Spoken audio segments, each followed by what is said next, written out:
Yo, what is up mga ma'am sir? So, Motonix Mix Vlog nagbabalik at for today's video mga ma'am sir is meron tayong dumating na produkto galing sa Shopee. In-order natin siya, dumating siya mga 7 days ata bago na dating dito kasi Mindanao pa itong atin.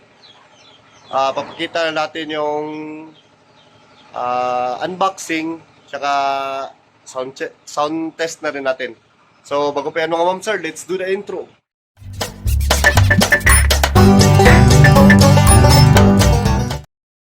At yun mga ma'am sir, so andito na yung parcel na sa ating harapan mga ma'am sir. At ngayon is i-unbox natin siya.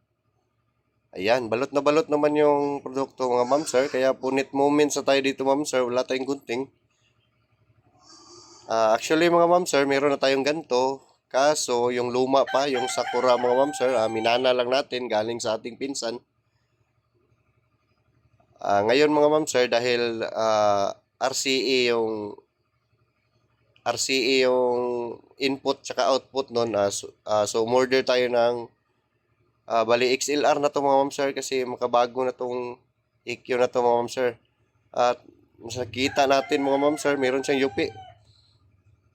Kinakabahan ako mga ma'am sir, baka madama yung nasa loob.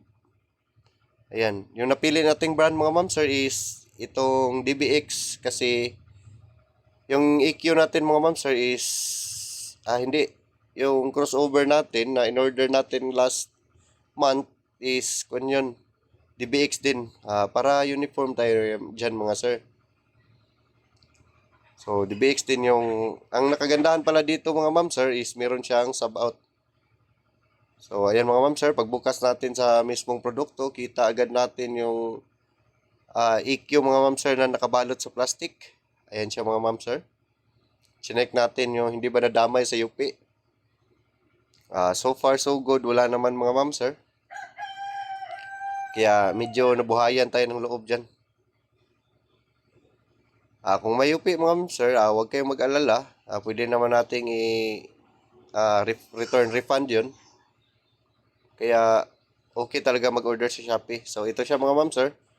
Ayun yung mga input tsaka output niya. Mga XLR na lahat mga ma'am sir.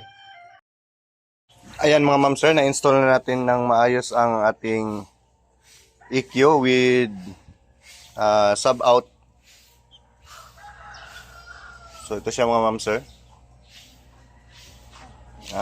Singka pa lang siya ng ating crossover kasi DBX din yung brand. Ayan siya.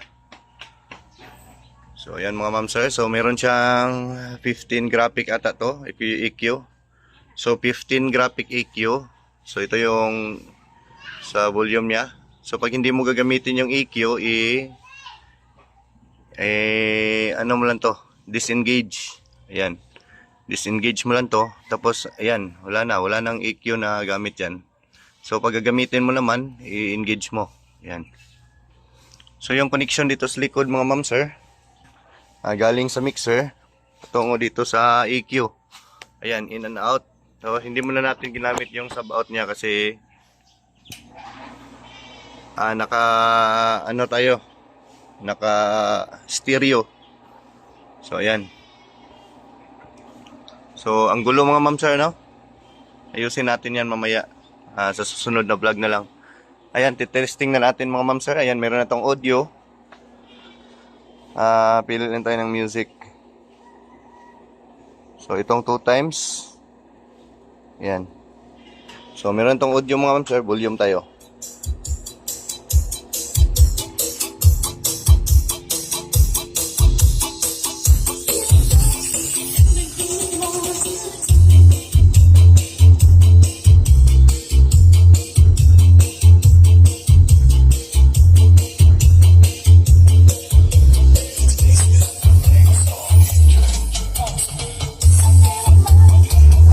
Bali, ito yung luma natin, Sakura.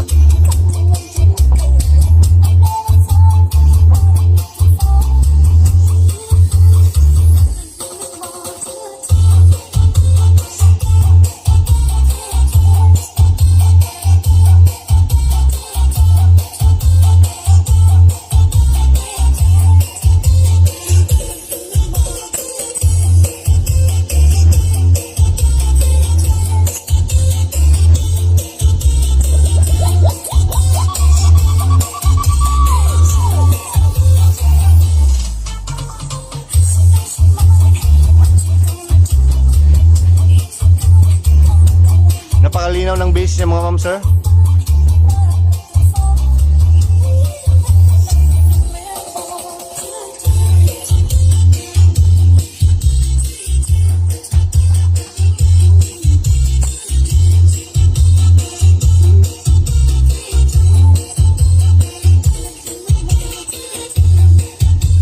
Naka-parallel. Hindi. Stereo.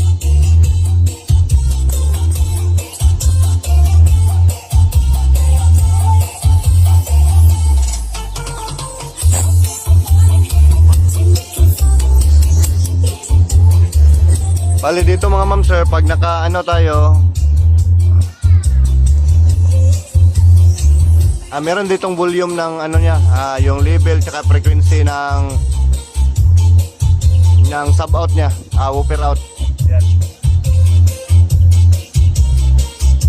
Dito yung isa. Dito yung kanya out. Hindi muna natin ginamit. So mamaya magte-testing tayo. Kung ano ang pinagkaiba.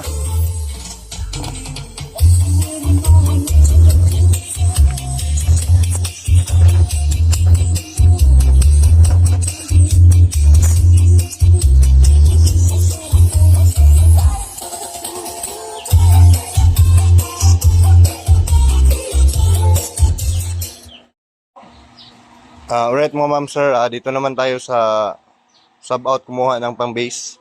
Tapos yung pang mid high natin rekta sa EQ. Yan, EQ lang tayo kumuha ng pang mid. So bali yung connection dito tayo nag-out papunta sa crossover ng input, so isang channel lang. Tapos yung out dito sa sub niya, punta dito sa pang sub natin na amplifier.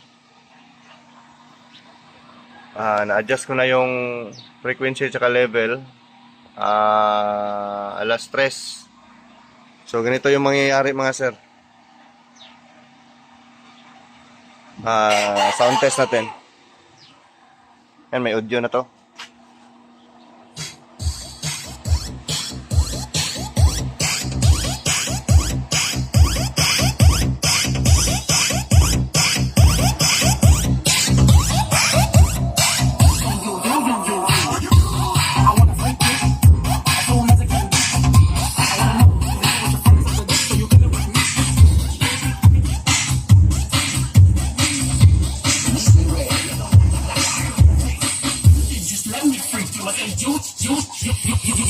Just let me freak you. I say you. You should just let me freak you. You should just let me freak you. You should just let me freak you. You should just let me freak you. I say you. You should just let me freak you. I say you. You should. I say you. You should just let me freak you.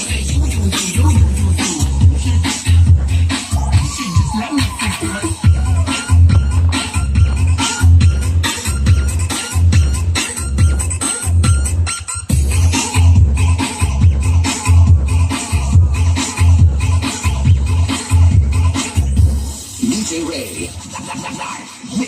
You should just let me freak you. I say you should just let me freak you. You should just let me freak you. You should just let me freak you. Let me freak you. I say you should just let me freak you. I say you should. I say you should just let me freak you. I say you should just let me freak you.